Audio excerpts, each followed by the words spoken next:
So John says that he wants to recruit people smarter than him, and he does recruit many smart people, but he also sets a tone about humility and modesty that is really striking about NYU compared to other institutions that I've been at.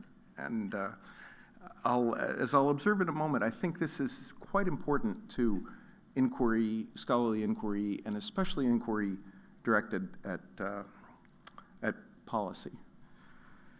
Now, in that spirit of humility, I should say that there's a saying in economics that there are three types of economists: those who can count and those who can't. And I'm of the second type. So I'm going to have to depend on the moderator to keep track of the time and not let me run too long, because it's very important that we get to questions and discussion. Now, in terms of the title or the theme of the conference, there's I think a general theory of progress that I can articulate as follows: that technologies that change our physical environment are, to be sure, extraordinarily powerful drivers of change in the quality of human life, and change on balance for the better. And my early work on economic growth focused exclusively on technologies. But I'm now persuaded that we need to give equal attention to what I want to call the rules that structure our interaction amongst ourselves. And amongst these rules, we should think of laws, which are the kinds of things that economists think about, but also about norms about right and wrong that all of us carry around, that guide our behavior, and that we transmit to each other in many subtle and important ways. So the key to understanding progress is to understand the dynamics of technology, what kinds of things lead to the discovery of new technologies, but also the dynamics of the rules. How do our rules change when the world needs, when the world is such that we need to change our rules? And especially, how do we change those when there's this rich interaction back and forth between what our laws say is appropriate behavior and our norms about right and wrong? Our norms influence the laws, but the laws influence behavior, and those in subtle ways influence our norms. And one of the main points I want to try and convey is that we should approach the analysis of rules and the analysis of norms with a very large measure of humility. There's a tendency, especially when we get close to moral issues or our moral systems are activated, to dig in and to have a very high degree of confidence in what we think is right. But this is where we need to be humble and to adopt the kind of humility that Galileo kind of left us from the very beginning about science, that we can't rely on our reasoning alone to work out what are the best rules, what are the best norms, what the implications of different rules and norms would be. Ultimately, all we can do is experiment and observe.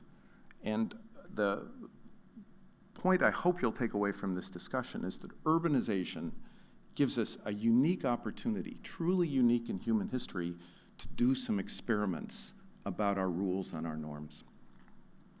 Now, let me give you a couple of examples to make concrete what I mean by rules, and also to illustrate why rules change.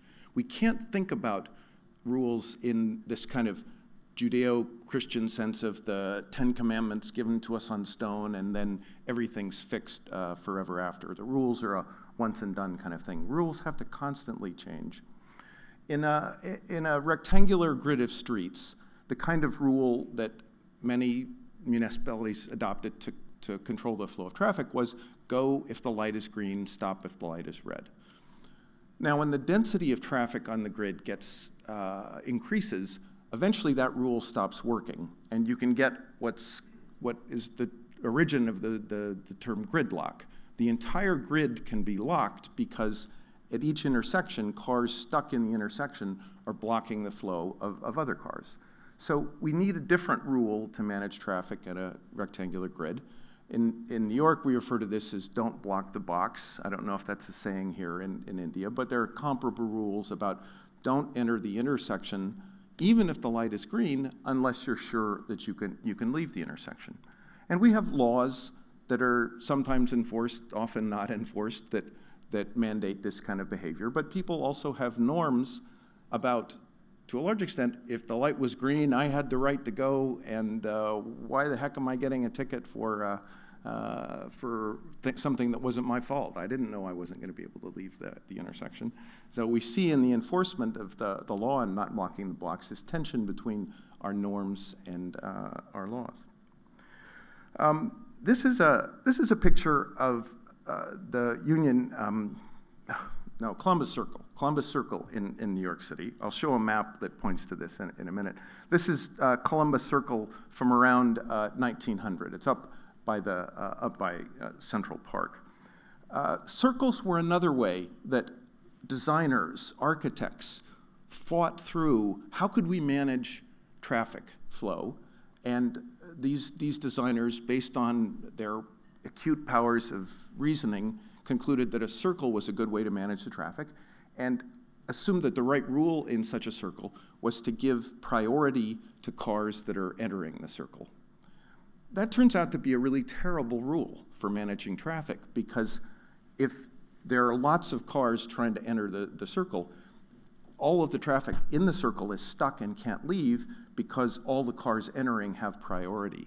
So the priority on the right kind of rule that was used for traffic circles turns out to reproduce something just like gridlock when the traffic density gets too high. And empirically, what we did in places like that traffic circle at Columbus Circle was add in some stoplights to manage the congestion that would otherwise freeze the place up. But there are roundabouts now, which you may be aware, use a different rule, where in a roundabout they say that's the cars in the roundabout which have priority rather than the cars that are entering. And roundabouts work much more efficiently. But these were things that we learned by trial and error and experimentation. And this is the kind of mentality that we have to bring to, I think, all of our discussions about rules. Now, why is this a truly unique time in human history for experimenting with rules? Well, the first is that we're going through a period of very rapid growth in the worldwide population, but it's going to taper off soon. The world population will stabilize, and there's a lag in this slowdown and stabilization process between what the UN calls the more developed regions and the less developed regions. But you can project forward both of these trends. So we know the world population in this century will stabilize at something around 10.5 billion people. We also know that there is a trend towards a larger and larger fraction of the population living in urban areas. And again, that process is playing out in the developing world with something of a lag compared to the richest countries in the world. But if you use the dots here, which are the actual data from 1950 through 2010, and then fit these kind of logistic growth curves that I've drawn as the solid lines here, you put these together, you can make the following rough prediction. The total number of people who are going to move into urban areas in coming decades will be larger than we've ever seen in human history. 60, 70 million people per year going into urban areas. And notice that almost all of this is going to be taking place in the developing world. So in the more developed regions, we're already on the kind of the decline in terms of this pattern of peak urbanization. But in the developing world, the fastest rate of urbanization is just about to come upon us. But notice as well that by 2100 or 2110, 100 years from now, this will have significantly tapered off as well. So there is a relatively narrow window where we will do an enormous amount of urbanization, and then for better or for worse, we'll live forever with what we've made. To put some numbers on this, look at 2010, which is when the world got to this milestone of half of the population in urban areas. Focus on the less developed regions of the world, which had about 2.5 billion people in urban areas. By 2110, 100 years from now, that's going to be nearly 3 times as large. So we're looking at about 5 billion people moving into urban areas in the developing world, which is more than actually live in urban areas right now. So in 1 century, we'll do more urbanization than in all of history. And India is going to be a very significant fraction of this total expansion. If around 400 million people are in urban areas in India now, and you project forward an Indian population that will get to at least 1.6 billion, maybe more, if you assume an urbanization share, urban share of 90%, 85, 90%, then you're looking at about 1 billion new urban residents in India in the next 100 years.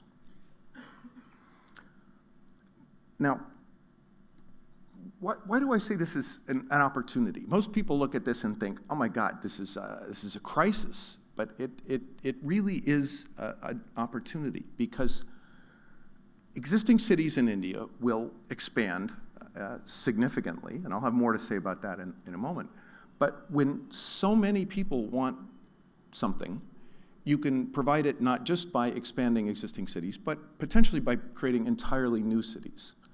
And startups turn out to be uniquely powerful opportunities to experiment with both rules and regulations and laws, but also norms or cultures.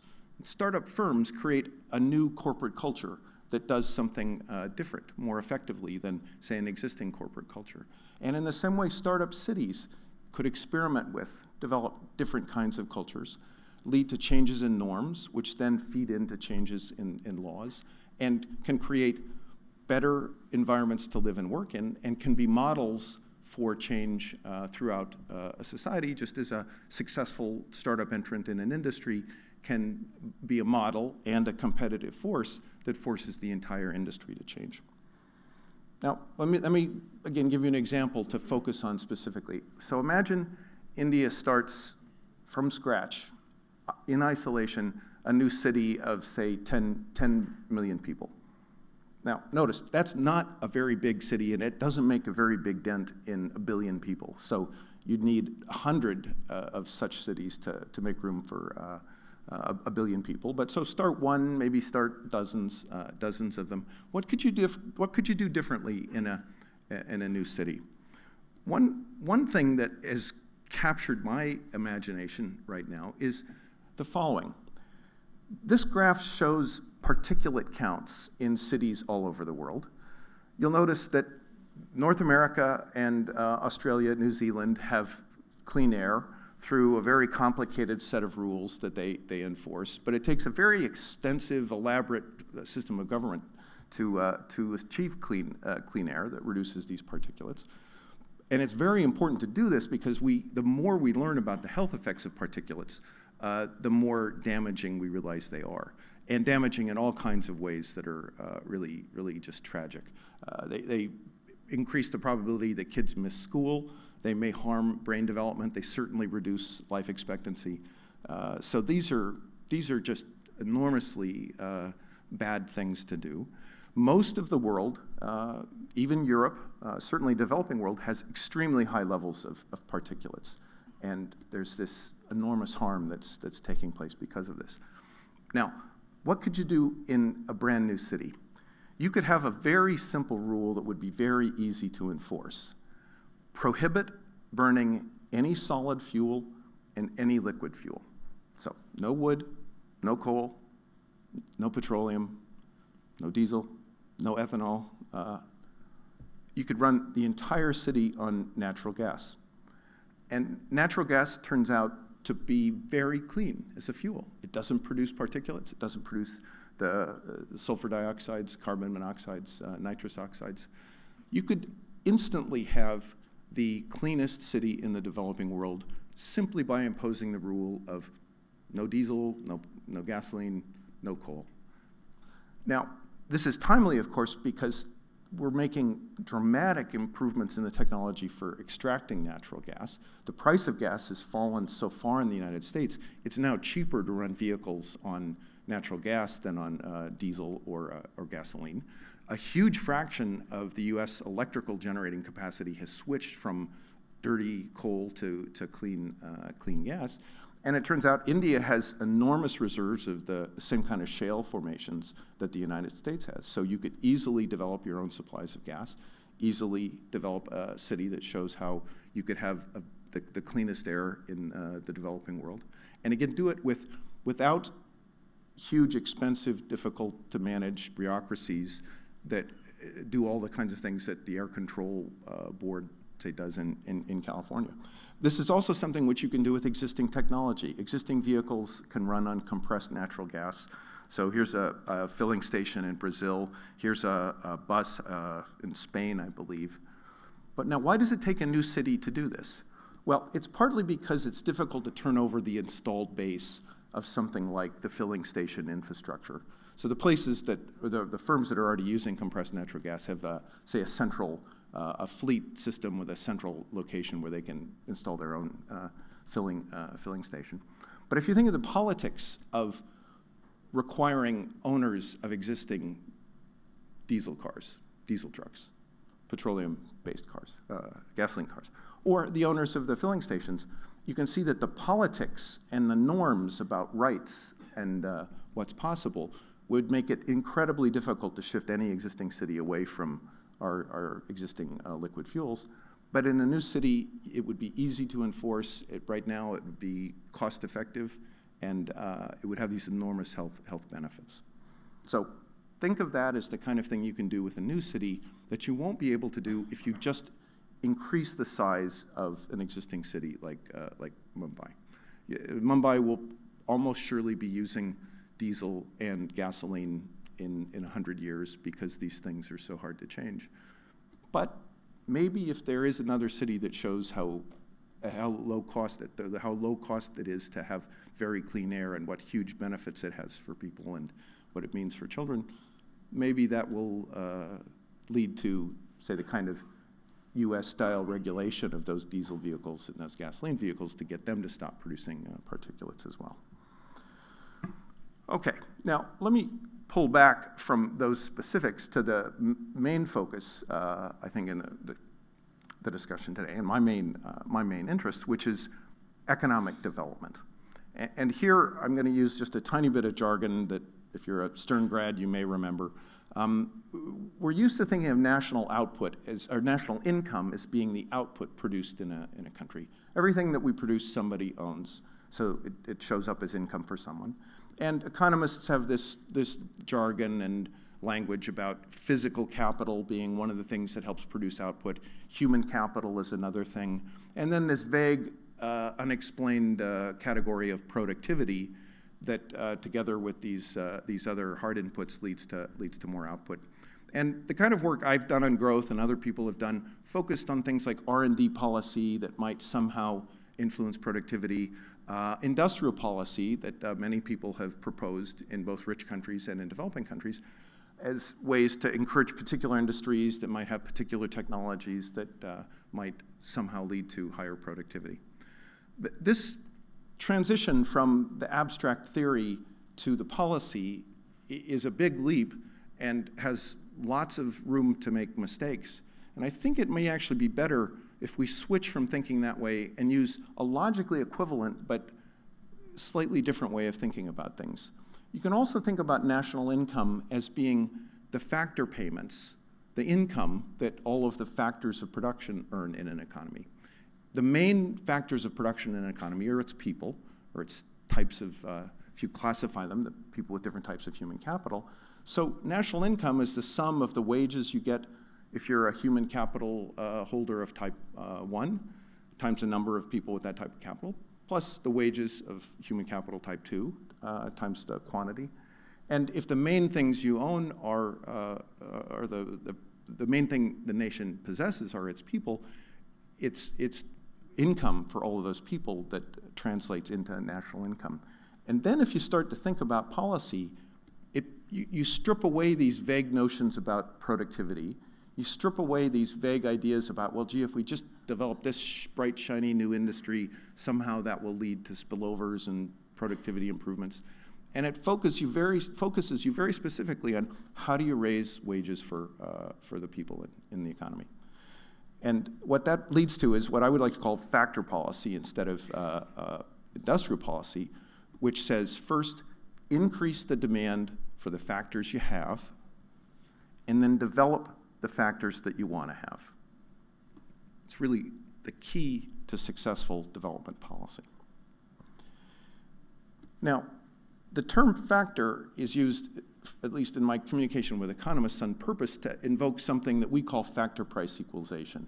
That says that it should be the case that a factor anywhere in the world, if the world is connected enough, that factor should earn the same return, get the same wage, no matter where it's located. So there's an opportunity in a place like India. If you have factors that earn less here than they earn elsewhere in the world, you can exploit this potential for factor price equalization to raise the returns on that factor. To give you some rough data on this, if you look at migrants from India to the United States, and you ask, in the purchasing power of the United States, how much more can they earn than they earned here in India? It's about a 6-fold increase. So we're not talking like a 6% or a 10% increase. We're talking about 600% increase just by taking an Indian worker, moving him or her to the United States. It's more expensive to live in the United States, so if you convert those wages just at the exchange rates and ask how much could, say, his family or her family earn if all the income went back as remittances, it's about 30 times more if that factor works in the United States, that person works in the United States instead of India. So there's an enormous opportunity in the early stages of development to just exploit this factor price equalization dynamic. So how do you do that? Well, in China, for example, they used to make lots of bicycles that were copied from the Raleigh bicycles of England from the 1930s or 20s.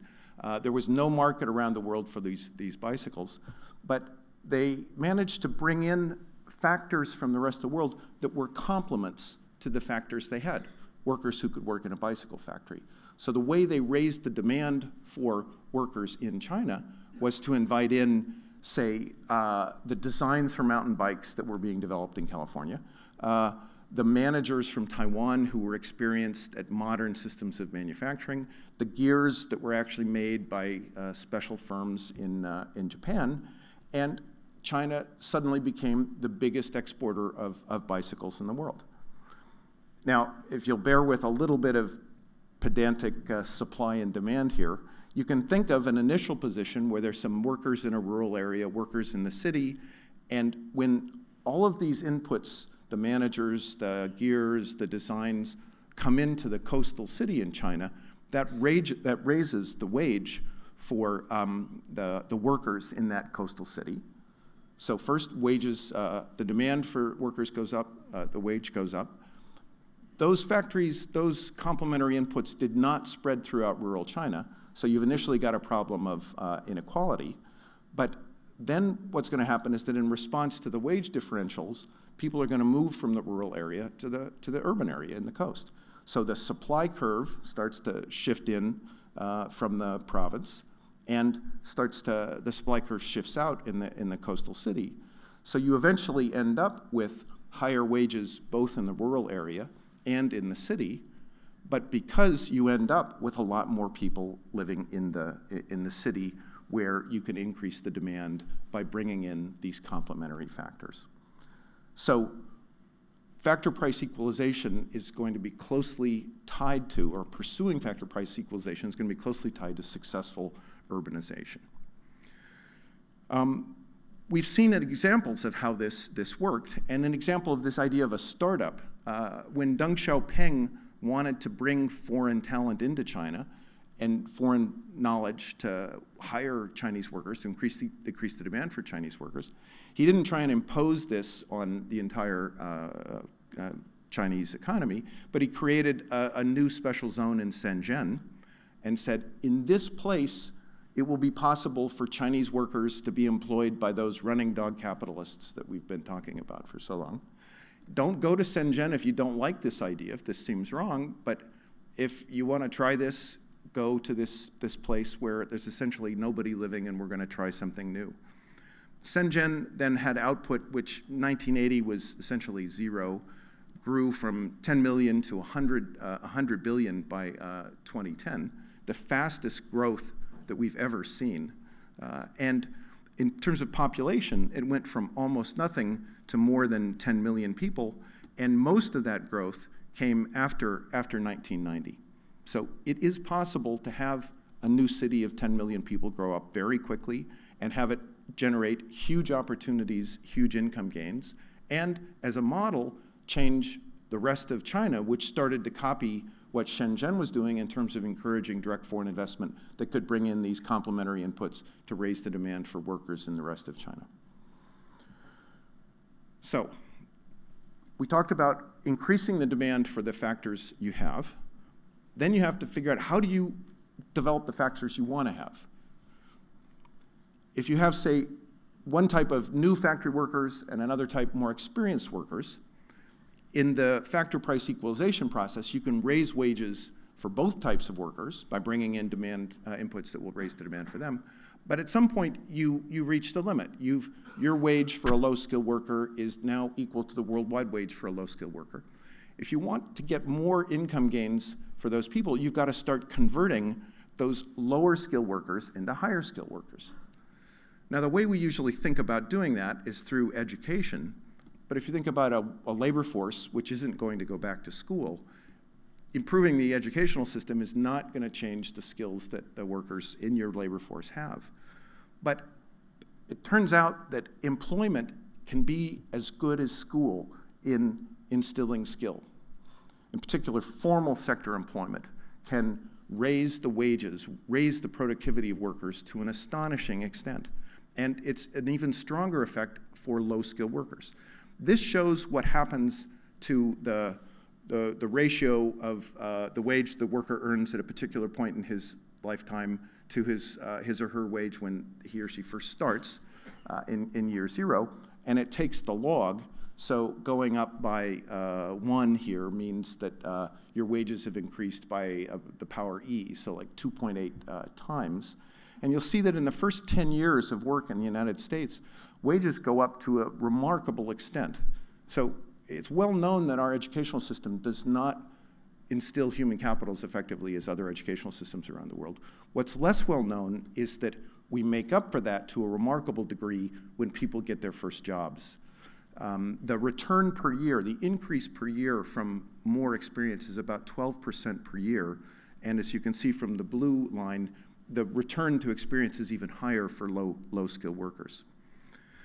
Now, you can look at this in other countries around the world. So this superimposes the US curve, Germany, urban China, and then Brazil, finally Mexico and India, which are kind of interleaved there. The returns to experience are much lower in India. And so one of the questions is, why is that?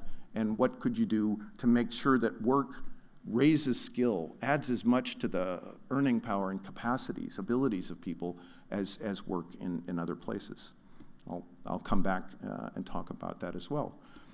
Again, you want to think about, what does this mean for inequality and effects for everybody else? You have a bunch of new workers who start at very low wages. You've got experienced workers who are earning higher wages, but those new workers are getting turned into.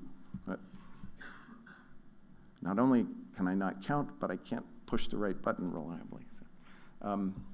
Okay, so these new workers are constantly getting converted into more experienced workers. That's reducing the wage, increasing the supply of the more experienced workers. And as you're making the less experienced workers more scarce, you actually raise their wages as well. Now you can imagine an inflow of the new workers in the left side of the figure as, say, more people move in from the rural area. But you put the two different kind of charts together and you've got new arrivals who have little experience, little education, start out with low wages, but then they get experience in the urban area, they become experienced workers, and their wages go up. And you have this steady flow, which all depends on the ability to move into these urban areas where all of this can take place. So to summarize what factor policy would mean for a developing economy is, first, equalize the wages by catching up by importing the inputs from around the world that will raise the demand for the factors you've got. And to do this, you have to build cities that are designed to be producing cities. These are not cities that you want to move to as a place just to consume for their amenities. These have to be cities where it's efficient and possible to get things done, to make things.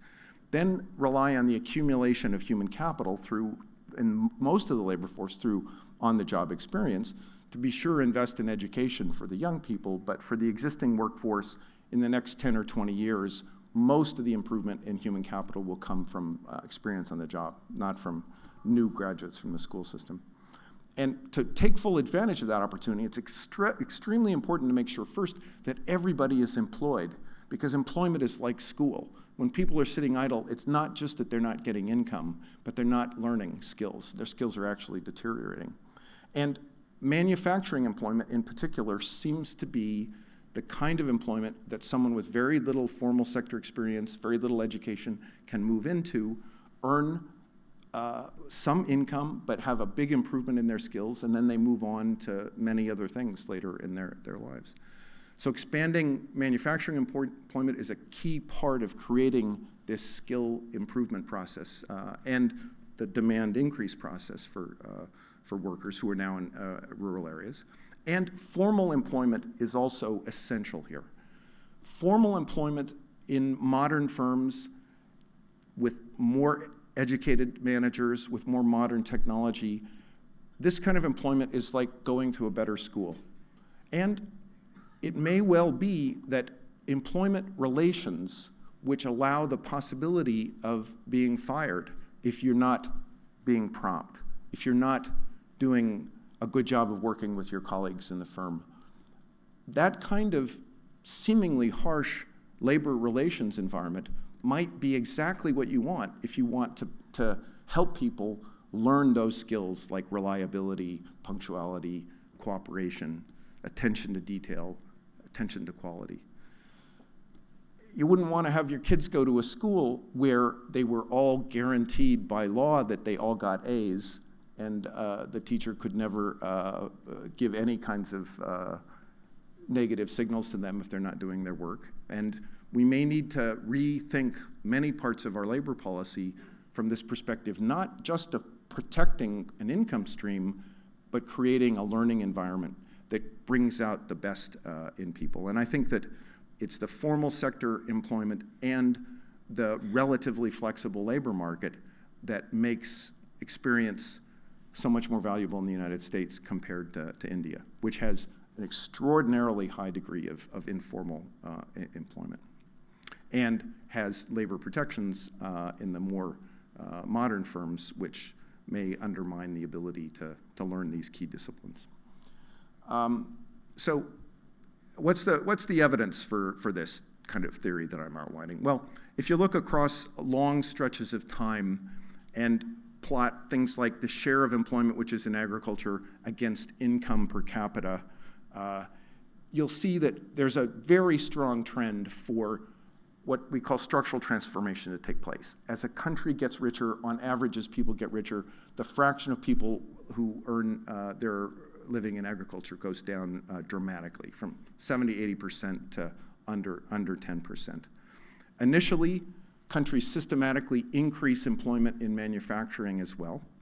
Then, over time, there's a kind of an uptick, services expand, and then expand faster as manufacturing employment starts to level off or slow down. Now, as I'm sure you're aware, India is lagging behind on this usual structural transformation. If you just look at income per capita and the urban share, for example, the green line, India, shows growth in income, but very little increase in urbanization compared to China, which is the red line, or Indonesia and Turkey, which are the other two lines. So India is trying to grow without urbanizing, and the data are harder to come by, but it's also trying to grow by leaving people to a large extent in agricultural employment or expanding directly into services, but not expanding manufacturing employment. And this creates jobs for the highly educated individuals who can work in the modern exportable service sector, but it's leaving behind the people who could get the new skills that will make them better, more capable workers if they could get jobs in manufacturing. So the structural transformation that needs to take place in India, but that is available for the taking, the easy win that could be had here, is one that facilitates the transfer from rural to urban life, from employment in agriculture to employment in manufacturing and services, but certainly in manufacturing, not just exclusively in services. And then finally, a transformation from informal employment to more formal employment, and perhaps even under labor regimes that might be ones that actually lead to better acquisition of skill. Now, what kind of government will it take to facilitate this? In one sense, it will take a government which will stand back and get out of the way on some things like the expansion of manufacturing. But there is another sense in which the government has to play a very active role here. I think that it's helpful to not think of big versus small government anymore. That's so 20th century. But instead to think about government that can either be broad and weak or strong and narrow. And what the world needs now increasingly are governments that are strong and narrow. Now, what do I mean by that? In a broad but weak government, the government may run the banks, it may build the housing, it operates the airline, it plans how land will be used. But in a narrow but strong government, you have regulation and enforcement of the law, even norms that you've encouraged somehow, which do things like regulate banks and finance, enforce flight safety, manage congestion in a city, but leave to the private sector all of the other things like running the airline, and particularly building the housing or deciding how the land is going to be used. It will be possible for the government to stand back from many of those things and let urbanization take place, let manufacturing expand. But there is one thing where the government has to be actively involved. And I'll illustrate this with the story of New York. In 1811, there was a development in New York up to about the kind of the dark area on the left side of Manhattan. The map is turned, north is off to the right. There was a commission in 1811 appointed by the state which laid out the grid of streets that, if you've been to Manhattan, you're all familiar with. They said, this is where the avenues will go, this is where the streets will go. Starting from about 14th Street up to 155th Street, this commission said, here's where all the streets will go. We're using eminent domain to take this land right now. We won't build these streets until we need them. It actually took 100 years for Manhattan to expand to the extent up to 155th Street where they needed to build all the way up to there. But they had a 100-year plan for how to increase the built area of Manhattan by a factor of 7. And that's exactly the kind of long-run plan you have to have if you're going to have cities that grow rapidly to 10 million or which double in size, triple in size in coming decades. And planning has become a sort of a dirty word in economics and social science and policy, but there is some degree of planning which is required. If you try and rely on the market to provide the logistic corridors, you won't get this kind of outcome. This is a 1 kilometer distance from about Madison Avenue over to 8th Avenue in New York. Just notice how many roads and cross in this 1 kilometer space. Now look instead at the same 1 kilometer distance in Bangkok. There were some paths which connected different villages hundreds of years ago in Bangkok. Those have been built into these massive tollways you see on kind of the edge of the screen. But then if you look between those huge highways, could a bus actually drive through and pick up people and take them to work? There's no connected street that runs between these huge expanses in Bangkok. And because it's so hard to do eminent domain once people have already built houses there, this will never be changed in Bangkok, is my forecast. We won't see ever again in history something like Haussmann in Paris that just bulldozes huge numbers of houses and widens streets and puts in new streets. So it's quite possible that the logistics, the congestion, the mobility in Bangkok will never work. This is quite likely that this will never be fixed in Thailand, and life in Bangkok will be much worse than life in a place like New York, where somebody sat down and planned for the bare minimum of the public space, which in a producing city is the space we move around in, connect up with each other, produce things, trade things, create value. So at the same time that the government in India at some level is pulling back, starting a new experiment, starting a new city with a new charter, which might say, let's experiment with a very liberal labor code, labor requirements. Don't come if you don't like it. But if you want to try it, try it. Let's see how it works. Let's be humble and ask, is this actually worse for poor people? Maybe we'll discover it's better. So you could start a new city and use it like Shenzhen did to try completely different norms and rules about the labor market. So in that sense, it will feel a little bit like having the state pull back. But at the same time, in any of these new cities or any of the expanded cities here in India, there will have to be a basic role for the government in planning for the logistics. But then having done that, let the private sector build the buildings, let people decide how the land will be used. And this plan in New York did not have extensive restrictions on floor area ratios, on what could be built where, what activities could take place anywhere else. But the key part of this narrow but strong government is maintaining the public space required for the interaction that lets us all achieve our real potential. Let me close with a story. If you watched a bus come in someplace and you saw chaos as people tried to get on the bus, fights would break out even, you might look at this and say, buses are bad. Every time a bus comes, there are fights, and so we should have a policy that keeps everybody in their houses. We need to have production policies and productive activities where everybody works at home and people don't have to go to these buses that cause all this trouble. But of course, that would be the wrong solution. The main problem is that there aren't enough buses. And if you've got scarcity, if you've got these fights, if you've got this difficulty about how do you allocate the few spots that there are on the buses, the solution is just to build more buses. And you could say, well, how could we ever afford to build more buses? Well, people will pay to ride on buses. The market can build buses, and people will pay to ride on them. Many of the things that seem intractable about urbanization in India are intractable because the supply of legal places to live in India is so limited. And if you could make plans for the kind of New York-style expansion for dozens of cities in India, hundreds maybe, and make plans for a few entirely new cities that could show how different things might be if you had different labor codes, different policies towards manufacturing.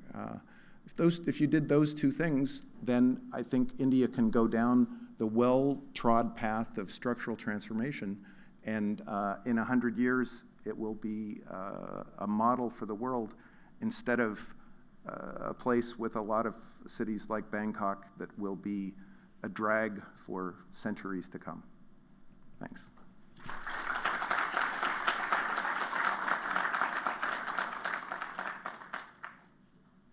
We have 5 minutes for questions. If anyone has questions for Professor Romer, we have time.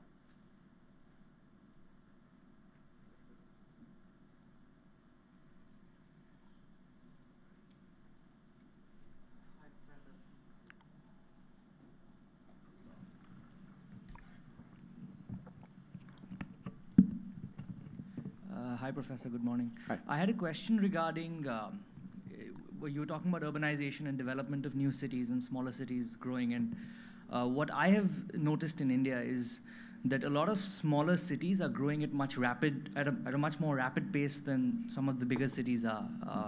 Bangalore, for instance, has grown exponentially in the last 8 years, and much smaller cities are also growing very quickly because industry is moving there.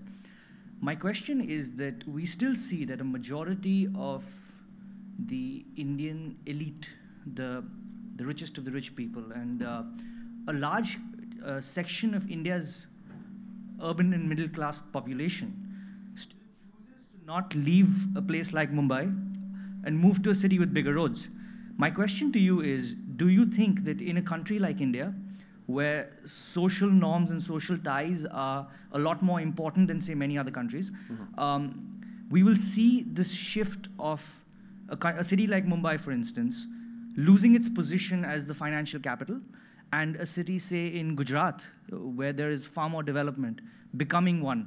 Will that happen as fast as other countries? Will that happen at all? This is one of these areas where I think you have to be appropriately humble. We don't know how the relative attractiveness of the biggest cities will evolve compared to the smaller cities, but there are many indications that the biggest cities are the most attractive ones right now. The most skilled workers all want to go to the biggest cities. It drives up rent and prices so that the less skilled who can't afford to live there will go to the other places that are more affordable. But it could be equally as attractive, maybe even more attractive if you're poor, if you could go to one of those big cities, if somebody could create the space that would make it legal for you to live there. So you see the most talented people going to the biggest cities. You also see in illegal slum settlements, many poor people who are moving to the biggest cities as well. So it is the case in many countries that growth in the biggest cities is slower than in the smaller cities, but that may just reflect the failure of the kind of planning that we saw in New York City.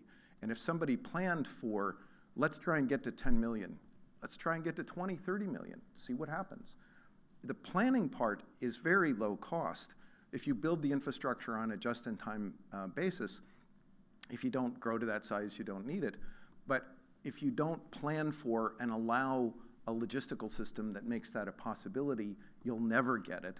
And it wouldn't cost very much, and it might be a good kind of modest, humble way to approach things, to try and allow for both expansion of the biggest cities, development of entirely new big cities, alongside of expansion of the smaller cities, and then see what happens. Ravi, two questions. Actually, I see two challenges, there are many challenges, but two that strike me to getting there from where we are. One is the lack of an urban governance structure across the country, because there's nobody in charge of the city, so nobody to sit down and think long term that this is what is needed over the next 100 years, like was done for New York. That's one. Yep. Second, in the context of new cities as this magical place that we can go to, where we will be dramatically different, the respect for rule of law, conformance to norms, enforcement of the law is lacking. How do we make that magically happen in the new city? Yeah. So on the second point, the key thing about these norms is that we're all queuing off of each other. So what I think is the right thing to do, to a remarkable extent, is a function of what others around me are doing. Based on introspection, I think, well, of course this is the right thing to do. How could anyone ever believe otherwise? But if you move me from one place where people are doing one thing to another place where they do something else, my just deeply held belief about what's right and wrong will just subtly change to conform to what everybody else is doing around me. So we're all at the individual level quite capable of a change in these dimensions. And if you move an Indian from India to the United States, you see this change happen very quickly. The problem is, how do you change everybody all at once and avoid the sort of the stabilizing effects of conformism? And this is where startups are so powerful. If you go to a startup and say, okay, in this place, this is the place where, for example, everybody's going to have to follow the rules. This is like, we're going to be as strict as Zurich about, jaywalking and littering and all of this. Well, who do you attract at first? You attract the people who currently think, yeah, that's what I want. That's what I want it to be like. And then they all reinforce amongst themselves, that's really the right way to be. Then people who see that they don't really believe in that obsessive, Zurich-style attention to all those rules, but wow, there's really good opportunities in that place for me and my kids, so yeah, I'm going to move there. And then they get socialized into those new norms. So the startup is the way we've had some of the biggest changes in really important deep values, and it's a dynamic just ready there to be harnessed. Getting people in China to believe it was okay for a worker to decide who they worked for, which firm, and letting them work for these foreign capitalists. That was a big change in values in China. Another one I love as a historical example is Pennsylvania and Philadelphia, where William Penn said, this is going to be the place where there's guaranteed freedom of religion. And in the rest of the world, when people were killing each other over the right to impose religion, Penn said, don't come here if you don't believe in the idea that everybody gets to make their own choice. And he recruited people from many different sects, not just from his Quaker faith. And Pennsylvania and Philadelphia was the durable place for freedom of religion in the United States at a time when the rest of the United States was as bad as Europe. And then there was Rhode Island that was this little exception, but it was too small to be important. So the potential for change here in values is much greater than we think, and it can come much faster. Now, on the governance, I think here too we could experiment. I personally think that large social organizations work better with a strong executive at the top, especially one who's appropriately humble and modest and brings in the right people, but still, there's got to be somebody at the top who makes the decisions. One of the problems many people point to in India is you don't have a political structure that has a strong executive, and then of course you've got to have an accountability mechanism to hold that person accountable. But you've created that structure in your reserve bank, and you could create some new city structures with a strong mayor appointed or elected somehow, held accountable somehow, but with very strong executive authority for a whole metropolitan region. And a few experiments like that might show that you get much better outcomes from that kind of structure than the kinds of legacy political structures that were designed without cities in mind.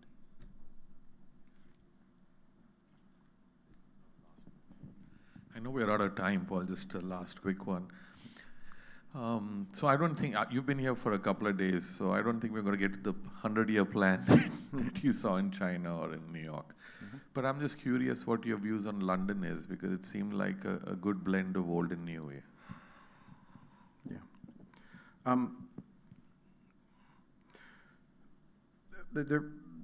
There's one thing that I want to distinguish that's important. You can have a plan in the sense of, here's the grid of streets that's really the key part of the public space. And it could be rectangular, it could be radial with rings, there's lots of different ways. It can follow terrain. But this is entirely consistent with the kind of Jane Jacobs style organic emergence of different activities in different places with different mixtures and so forth. So planning for expansion on a large scale for a city is not the same as saying there's a designer in charge who says, here's where commercial activity goes and here's where manufacturing goes. And you see this in New York, just down 2 blocks from my building, the building at Stern, there's a building with a plaque that reminds you that on the 9th floor there was a garment assembly sweatshop on the top floor, and there's a plaque because there was a famous and tragic fire there. But so the same buildings that were being used for garment assembly at one point in New York's history are now being used for biology labs. And if the government just kind of stays out of the way, that kind of stuff can happen very, very freely. So organic, demand-driven growth of the city is still consistent with this kind of narrow planning where the government says, we'll just make sure that when you want to interact with everybody else in the city, there'll be some reasonably efficient way to do it. The other dimension I think that your question points to is there's this balance between enhancing, improving, letting existing cities develop alongside of the development of entirely new cities. I think the new cities are most important because of the innovation in things like showing how powerful a strong mayor might be in getting good outcomes.